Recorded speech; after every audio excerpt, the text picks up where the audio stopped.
Hello and welcome. Today I'm going to be making a chicken pie. To make my chicken pie I use a large flan dish. I'm just over 1 inch deep and 9 3/4 inches across is the size of my flan dish, pie plate. It's not a plate, definitely a dish.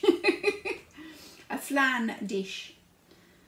I've got myself a largish saucepan to cook my pie filling in before it goes into the pie. I've got 2 breasts of chicken that we're going to dice up to go in our pie, and a splash of oil or any form of fat to cook our chicken in to start with. You just need a bit to fry it off with. A tin of garden peas, a tin of creamed chicken soup, and a tin of sweet corn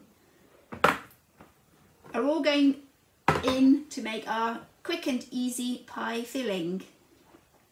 For our pastry topping I've got 8 ounces of self-raising flour and 4 ounces of margarine. So let's make a start.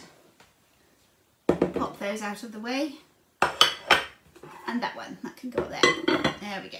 So first job, we're going to chop up our chicken. I'm just going to put a dash of the oil in the bottom of my pan. There, maybe, I don't think, a tablespoon if you're measuring, but just enough to coat the bottom of the saucepan. And then I'm going to chop this chicken up into centimetre sized chunks. I'm sure you all know how to manage to cut up a chicken breast. We don't need instructions on that. So, good chopping board and a nice sharp knife. And so, centimetre sized chunks of chicken. So once the chicken's all chopped up, we'll see you back.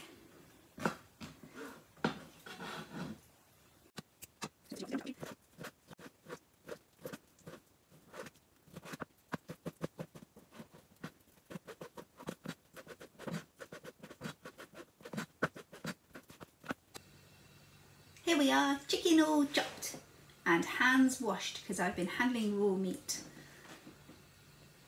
Whilst you're away, I've opened all my tins of peas and sweet corn and chicken soup and drained the liquid off of my peas and sweet corn.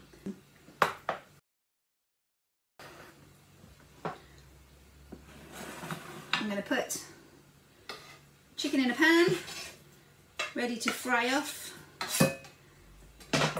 Got myself a wooden spoon to stir it with. I'm just going to stir that around a bit to get the oil coated on all the chicken.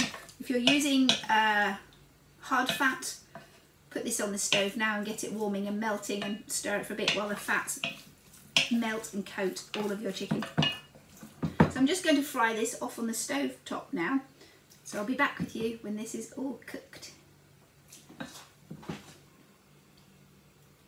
Here we are back, chicken hot, steaming and cooked.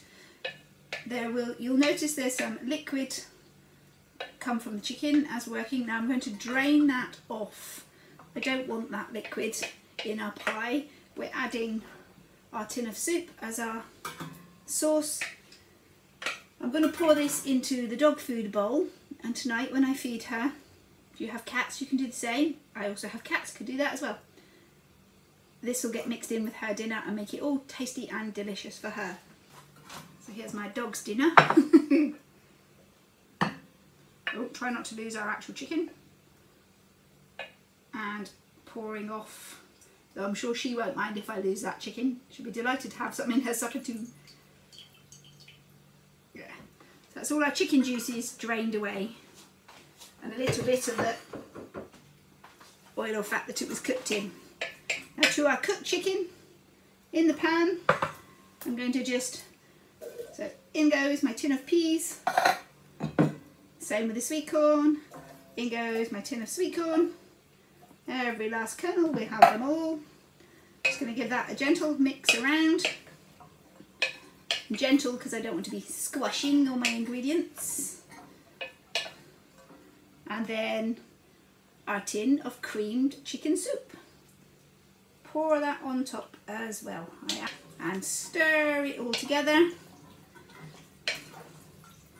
And there we have our chicken pie filling, ready to fill our pie. Now you may want to add a crumbled up stock cube at this point. I find I don't need it. I like my food, I wouldn't say bland, maybe others would. I'm not into hot spicy things. I like things to taste of the thing they are.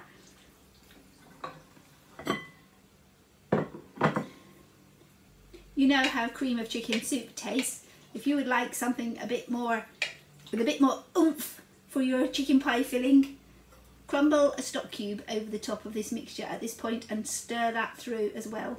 It'll give you a little bit more, a boost to flavour, but I like it just as it is. So we pour this mixture into our flounder case.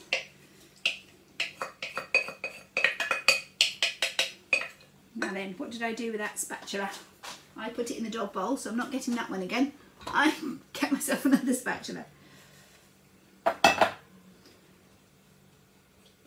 And creating washing up. Let's get all of that juices out of our saucepan. There. And I spread it out. Now I'm just going to give it a little mix around to make sure everyone gets a bit of that chicken. And this is still hot. It's on the cooker. And that's our pie flan filled. So now to make a pastry top, as this is cooling down a little, we can make the pastry crust to go on top. So let's make that. So for our pastry, I've got 8 ounces of self-raising flour. I like using a self-raising flour rather than plain. It gives me a lighter, fluffier finish to my pastry. If you don't have self-raising flour available, plain flour and a teaspoonful of baking powder will give you the same results. Oh, clink clank today. 4 ounces of margarine into our flour and rub it in to make a pastry crumb. Say pastry, light, delicate fingery movements, although we're actually squeezing and squishing the fats, the flour into the fat, we still want to be using delicate fingery movements. We're not battering it around like a lump of bread dough. Delicate, light, airy and fluffy, and as you see I'm letting it drop down into the bowl from a little bit of a height, not so high that you're splattering it all over your worktops, creating more mess you're going to have to clean up. So yes, just light, fluffy. We just keep rubbing it in till we have breadcrumby consistency to our pastry mixture. It's looking good, doesn't take long.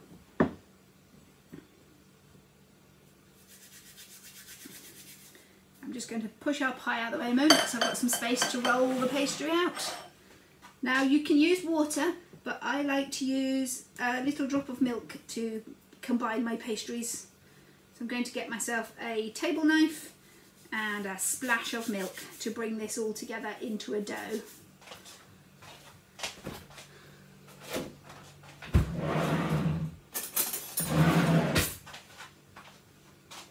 So I've created a dent, a well in the middle of our breadcrumby mix, probably about 2 tablespoons of milk.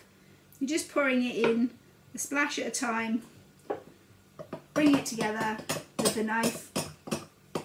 If it's not enough, another little splash of milk. You could always add more milk. It's really difficult, in fact impossible, to take it out if you've added too much. So little tiny splashes is all we want.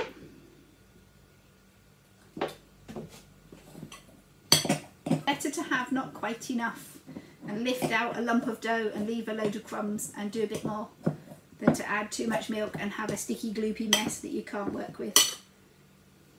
Which I think is what I'm going to do here, is take this bit's combining quite nicely, but there's a lot of crumb still.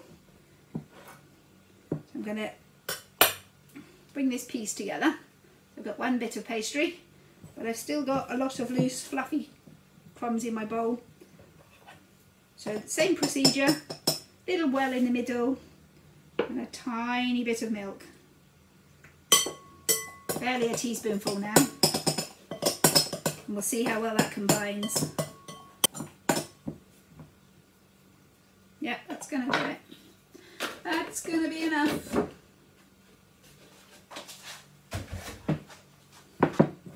Just bring this together by rolling our lump of pastry around the bowl, pressing gently to the side to pick up all those remaining crumbs. There we go. Now I have 2 pieces of dough. I'm just going to squish them together so that I have 1, because that's all I need. Bowl done. A dusting of flour.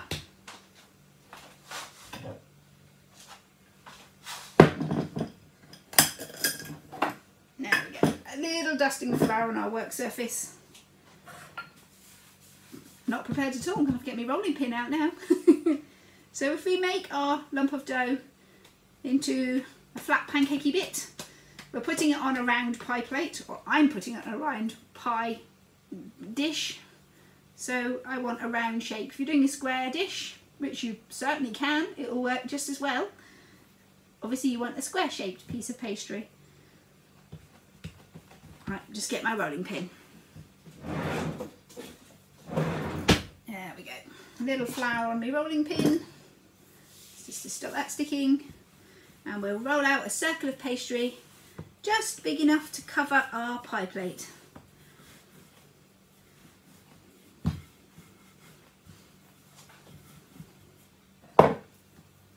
Which is easy to check, because if we bring our pie plate, we don't need the tape measure, we put our plate over the top.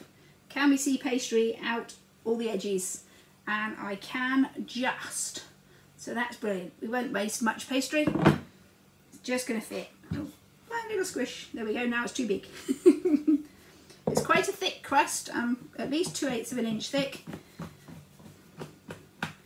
And then lay that on top of our mixture. Now I'm just going to go around the edges with my thumb and squish it in against the dish, which will give us a pretty little fluted edge, and secure it down so we won't get too much bubbling and leakage. That's not a thumb, that's a finger. It'll work the same. Squish, squish, squish, squish. Slightly crimped edge to our pie. There, with my knife that we use to mix the pastry, just a standard table knife, I'm going to trim off a little bit of excess pastry. With sawing movements as we work our way around. Don't push and shove, you will just tear your pastry and rip it and make a tatty mess. Slicey sawing motions as you work your way around the dish. Now, just so our pie doesn't explode in the oven, I'm going to stab it 4 times with my knife, give it a little air vent. We've got this little scrap of pastry left, so I'm going to make a couple little leafy shapes to pop on top and make it look that extra little bit pretty. So with a little bit of our dough, I'm going to form it just between my fingers to make a triangle-y kite kind of shape. So we've just got a little triangle-y kite. So with that triangle-y kite, if I now take my knife, I'll mark a line down the middle. I'm not cutting it in half, I'm just marking it, and then some little side fan marks. There we have a little tiny leaf to go on our pie. I'm going to make 3 of those. I think they'll look quite pretty. So 2 and 3. Tiny bit of pastry left. You could make into little pastry biscuits. Now, where did I put the milk? There. Do it there. I'm just going to splash a little bit of milk on my fingers. Make a sticky spot to stick our leaf onto. You're putting your little leaves on, don't cover the holes you've made. That needs to let the steam out of your pie. And one more. Oop. Little splash of milk to help that stick onto the pie. Oh, lovely. And there we have it, one chicken pie ready for the oven. I'm going to put it in the oven, I don't know how long, till it's golden brown on top. We'll find out, like many of my recipes. I don't know, I just get on and do it. So it'll be interesting to see. Probably, half an hour, maybe even 3/4. 180 degrees centigrade, 355 degrees Fahrenheit. I've already switched my oven on. Should have told you that earlier. I'm assuming you're not making your pie at the same time as watching the video. Right, here she goes, into the oven with our wonderful chicken pie.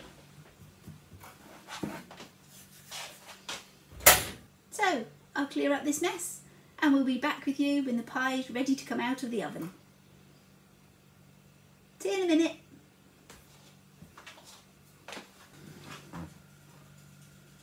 Here we are, 45 minutes later, and our pie is hot out the oven, smelling great. So I'm going to cut myself a slice and have some for my lunch. Where's my big knife still in the washer? I'll use this one then. What's a serrated knife? No, I won't. I'll use this one then. And a plate for my dinner. I'm just going to have a 1/4 pie for my lunch. And a spoon as well. Break the crust off the edges. I usually find my pastry lifts off and a lot of my filling is still left inside. And I scoop that up with a spoon. There. Off lifts my pastry lid. I'm going to flip that upside down a second on my plate and scoop out all this lovely filling. There, lovely. And flip my top back over. Wonderful serving of chicken pie. Delicious. So there we have it. A quick and easy chicken pie. Because most of your things came in a tin. Open a tin and dip it in. How simple could it get? So that's it for today. Whatever you're doing, have fun doing it. And we'll see you next time. Bye for now.